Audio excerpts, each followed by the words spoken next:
Hi there, my name's Dawn Kenton and I specialise in helping sales teams improve their results through getting better at what they do across every element and every aspect of the sales cycle.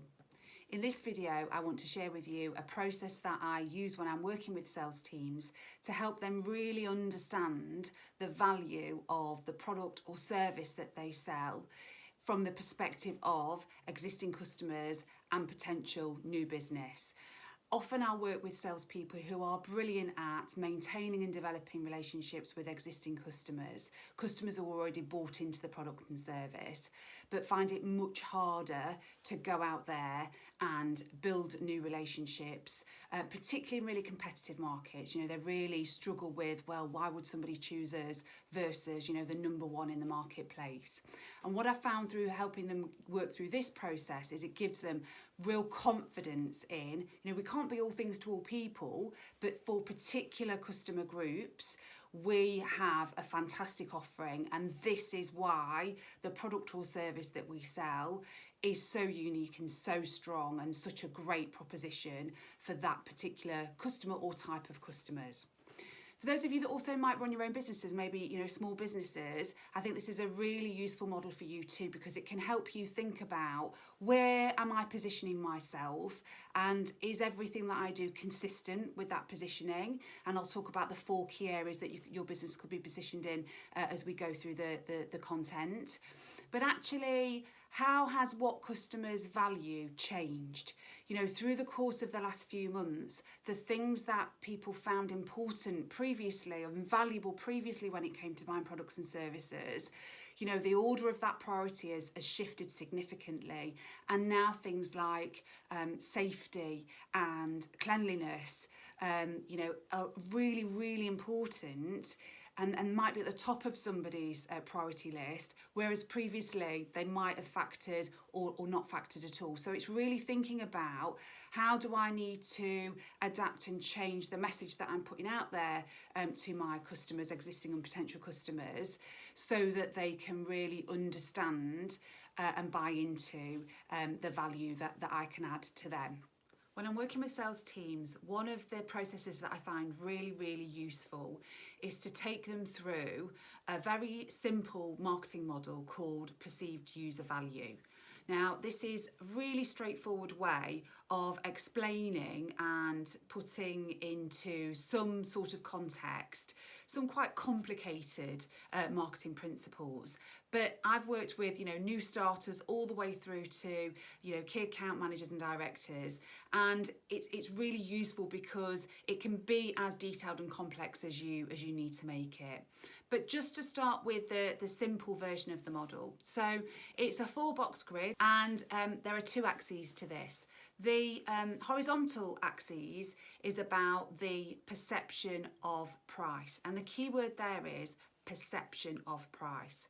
So are the products and services that you sell perceived as being low or high price? And again, it's thinking about how that fits in with your competitors as well. And we'll look at how that ties in with plotting your competitors as we go through this video. But it's not really about the reality, it's about the perception. Perception is everything. And if your customers perceive your products to be more highly priced, and that could just be because you don't say what your prices are and your competitors do, so the assumption is that you are more expensive, then that's what they're going to make their buying decisions on.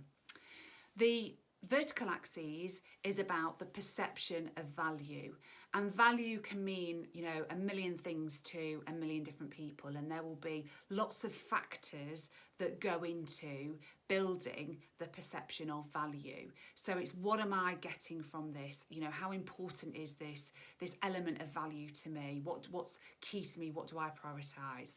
So if we think about the bottom corner box, there what's going on is we have low perceived price and low perceived value. Yeah, so that could be low quality, or I perceive it as being, low value to me personally.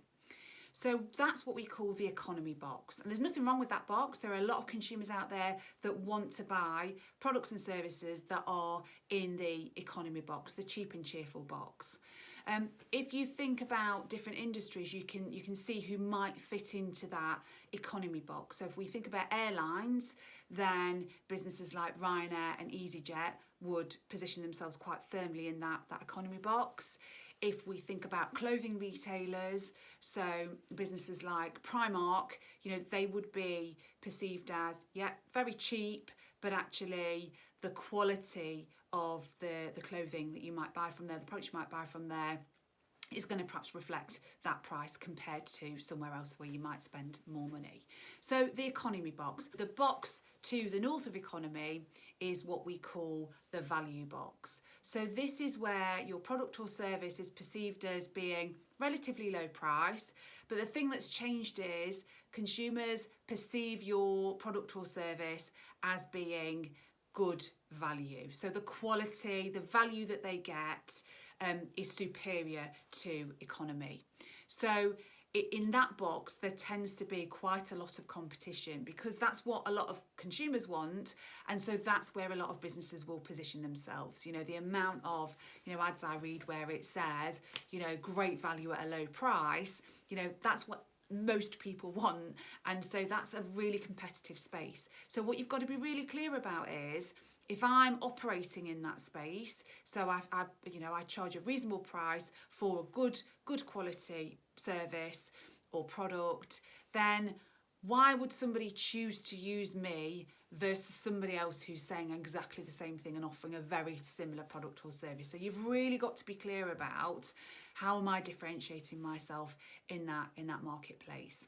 So, for example, if you are, a beauty salon or a hairdressers or a barbershop, then, your prices might be very similar to somebody who is 500 metres down the road from you. But what is it that sets you apart from that other beauty salon or that nail bar or that barber's? Is it, is it the surroundings? Is it the waiting area? Is it the friendliness of your staff, the relationships that they build with people? Is it the products that you use? Are they superior? Is it, the after sales service or the aftercare service that you offer, the follow-up appointments that you offer? So it's really about thinking, if we're selling a similar thing at a similar price, actually what separates us, what differentiates us in that really crowded space. Heading on over to the premium box, so that's where I am recognising that I'm paying a higher price, but actually I'm willing to do that because the quality of the product, the value that I get from that product is significantly higher. So if we think about some of the high street retailers, clothing retailers, the likes of Reiss, Karen Millen might fit into that box. And at the very top corner of that box, you'd have your real designer brands.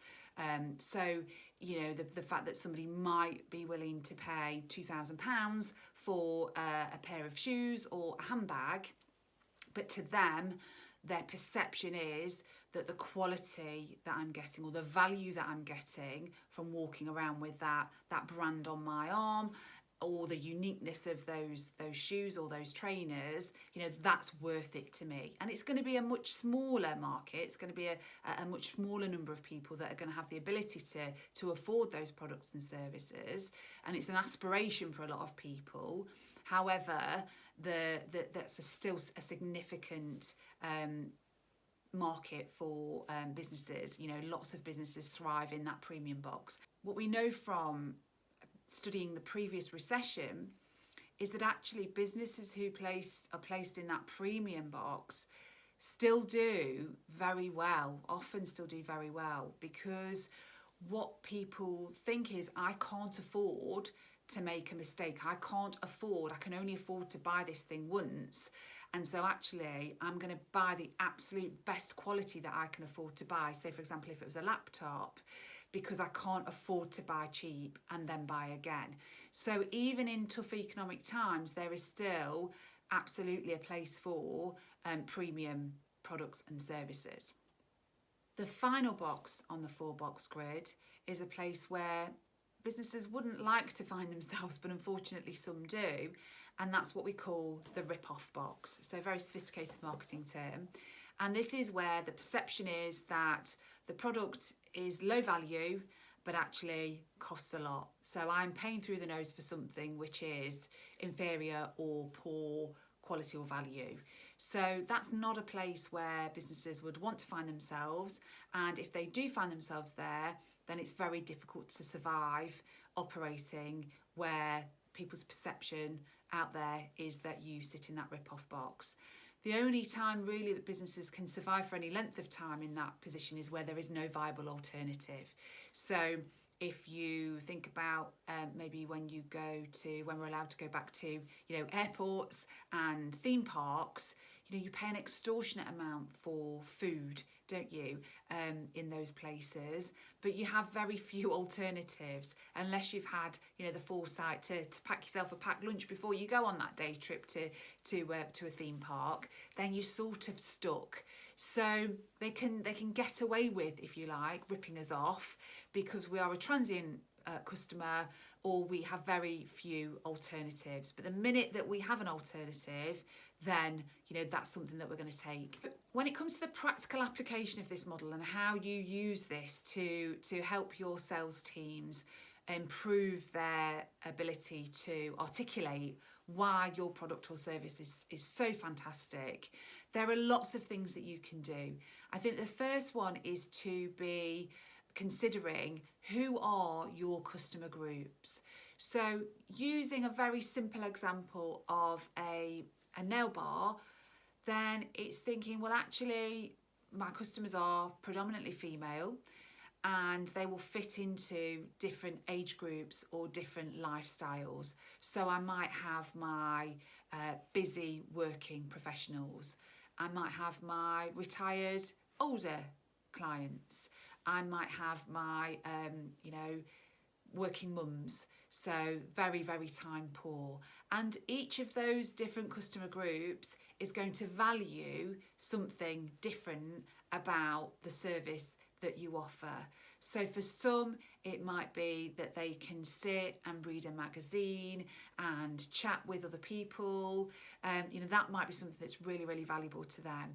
To others, it might be, I want to get in and get out as quickly as possible because I've got somebody else looking after my kids while I'm having this treatment. So efficiency and speed might be really important to certain customer groups. So you have to think about who are the different people, what are the different customer groups that buy my products and services, and what's important to that particular group. It is not a one size fits all.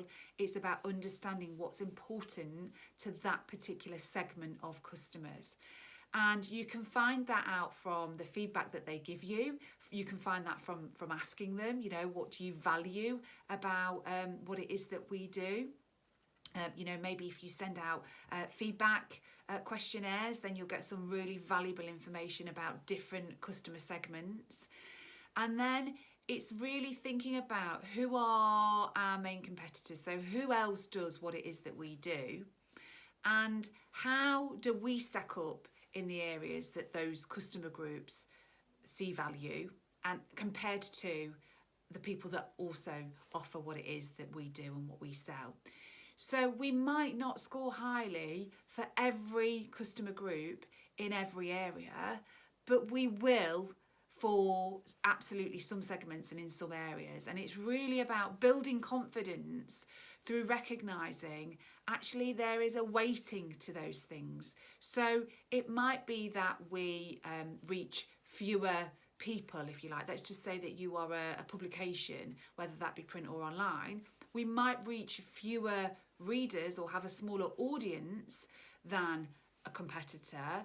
However, the quality of that audience for that particular customer segment is really, really high. They're looking to reach women between 45 and 55, and we know that we reach a significantly higher number of those than our competitors, even though they reach more readers overall. So you can see how it's about adapting the element of value and the customer segment to really understand how you adapt your conversation to make it absolutely right for that customer. If your salespeople are just rattling through a list of 10 reasons why you're great, then that's going to have a very limited impact. And actually what that can do is it can make people or potential customers think, well, I'm not really bothered about 6 out of the 10 things that they've just said are so brilliant about their product. They're not really important to me. So actually, I'm paying for stuff, or I'm paying for features or aspects of this product or service that I don't really value. And so therefore, it's expensive. I'm paying for stuff I don't need. So there's a real risk in sales teams just rattling through, 10 reasons why we are brilliant that don't reflect what's important to that particular customer as an individual, or at the very least, that customer segment, that segment of the market. So to summarise, this is really all about helping your sales teams think about where your business and your product and services are positioned against your competitors. It's about getting them to focus on your customers as groups of customers and to recognise what are the key things that each of those customer groups values about the products and services that we offer.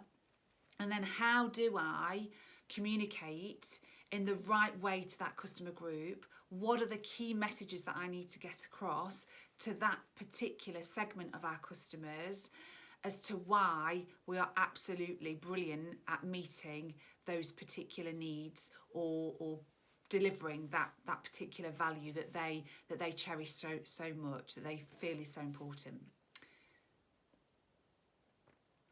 So to summarise, this model really helps you help your sales teams think about where your products and services are positioned in the marketplace. And that ties into, your overall business strategy. And it can also help you demonstrate to them where you are now and perhaps where as a business you're trying to get to if you want to move into a different position. It's also very important in helping them recognise that their customers are not this big, homogenous group.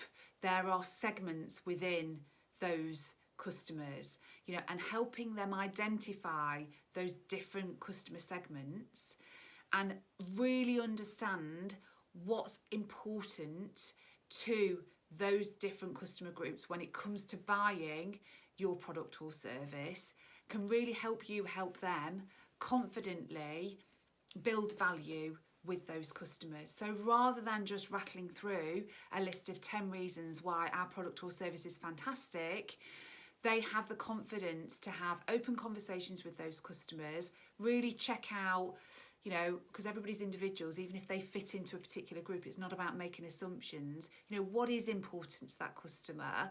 What's the weighting of those different elements of value to them? And then they can very confidently, very articulately explain why their product or service really meets those needs and matches those expectations when it comes to value. So as always, I hope you found that useful.